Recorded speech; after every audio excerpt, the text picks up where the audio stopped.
वो उमर, सुभान अल्लाह, वो उमर कि जो दुनिया से जा रहा है, हमला हो चुका है, खून बह गया है, अंदाजा हो गया, हकीम ने कहा आप दूध पीजिए, पिया, पसलियों के रास्ते बाहर आ गया, अब वसीयत का टाइम आ चुका है, जान हलक में अटकी है। हजरत हुज़ैफा को बुला रहे हैं, ये उमर है। हुज़ैफा बयान कर, तुझे रसूलुल्लाह ने मुनाफिकों के नाम बतलाए थे, क्या मेरा नाम शामिल है? कहा रसूलुल्लाह का राज अफशा तो नहीं करना चाहता, लेकिन बिल आखिर हजरत उमर की तबीयत को देख के कहा आपका नाम शामिल नहीं है। अल्लाह का शुक्र अदा किया। किसने हमला किया है? अबू लुलू फिरोज अल मजूसी। अल्लाह तेरा शुक्र है, उस बंदे के हाथों कत्ल हो रहा हूं जिसने कभी जमीन पे सजदा नहीं किया। अल्लाह तेरा शुक्र है, उस बंदे के हाथों कत्ल हो रहा हूं जिसने कभी कलमा नहीं अदा किया। अल्लाह तेरा शुक्र है। बेटे, हुज़ैफा ने तो बतला दी है, लेकिन फिर भी गौर करना, गौर करना। अगर हुज़ैफा मेरी नमाज़े जनाजा ना पढ़े तो मुझे किसी गड्ढे में दफन कर देना, और जाओ, एक ख्वाहिश है दिल के अंदर, एक आरज़ू है, जी बाबा जान इस वक्त तो आप चांद सितारे कहें तोड़ के ला दूं। चांद सितारों की बात नहीं है, मफहूम रख रहा हूं। जाओ माँ आयशा के दरवाजे पे कहना अमीरुल मोमिनीन हजरत उमर आपसे एक इल्तिजा करना चाहते हैं। बेटा निकलने लगा, रुक जाओ, रुक जाओ, ये ना कहना अमीरुल मोमिनीन, ये ना कहना अमीरुल मोमिनीन, ये ना कहना, कहना आपका बेटा उमर आपसे एक इल्तिजा करना चाहता है। अगर आप मंजूरी दे देंगी तो ठीक है, अगर आप मंजूरी न देंगी तो कोई बात नहीं। और ये तड़प जुस्तजू क्यों पैदा हो रही है?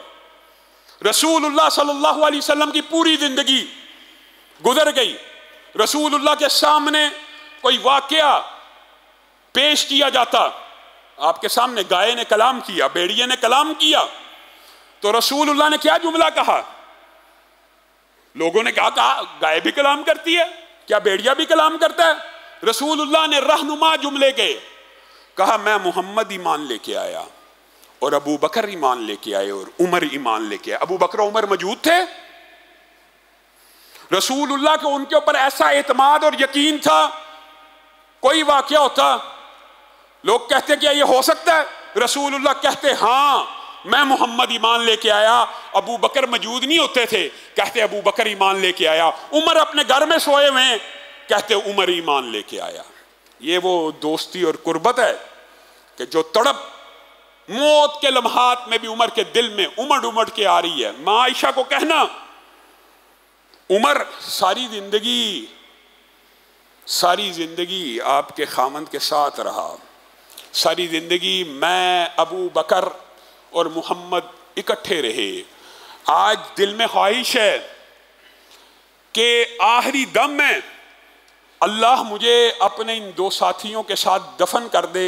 आपकी इजाज़त रिक्वायर्ड है, आपके घर के अंदर दफन हैं, आप अगर इजाज़त देती हैं तो ये मैयत यहाँ पे दफन कर दी जाएगी। और अगर आप इजाज़त न दें, बेटे को भी कह रहे हैं, अगर माँ आयशा इजाज़त न दे तो बकी में जाके दफन कर देना, हम मुसलमानों के दरमियान। जाओ पैगाम लेके जाओ तो सही। देखो माँ कहती क्या है।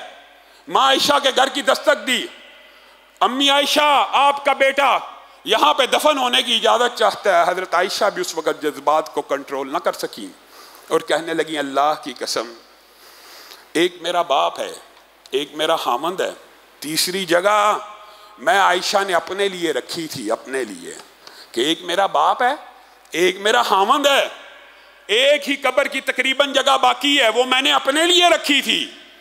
लेकिन आज उमर की इस ख्वाहिश के ऊपर मैं अपनी ख्वाहिश को कुर्बान करती हूं। जाइए उमर को बतला दीजिए मां आयशा ने अपने घर में दफन होने की इजाजत दे दी है। वो उमर के जिनका दमे आखिर, जिनका आखिरी सांस अम्मी आयशा की एक हां पे अटका हुआ है। उधर से हां आई, इधर से रूह ने परवाज कर ली। उस उम्र के ऊपर जुबानें दराज करते हो जो आखिरी वक्त के ऊपर भी एक हाँ का मुंतजिर है कि रसूलुल्लाह के कदमों में जगह मिल जाए।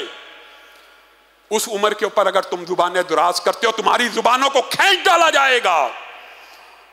मैं हुकूमत से, इंतजामिया से, इदारों से इस बात की अपील करता हूं, दिफाए सहाबा हमारे ईमान का हिस्सा है, हमारी गैरत का हिस्सा है। और उनमें से अकाबरीन सहाबा के ऊपर ये बदबख्त, बदजुबान, काले दिलों वाले, काले जमीरों वाले जुबान दराजियां और दशनाम तराजियां करें और आप अहले सुन्नत की अमन कमेटियों को हुक्म जारी करें, इनको जरा ठंडा किया जाए। इनको हरगिज ठंडा नहीं किया जाएगा। हजरत उमर के खिलाफ, सैयदना अमीर मुआविया के खिलाफ जो कोई बदबातिन बकवास करेगा उसके खिलाफ मुकदमों को दर्ज करवाया जाएगा। इस मिशन में हमारा साथ देने के लिए तैयार हैं इंशाअल्लाह। अल्लाह रब्बुल इज्जत जो कहा गया, जो सुना गया, उसको समझने की तौफीक इनायत फरमाए।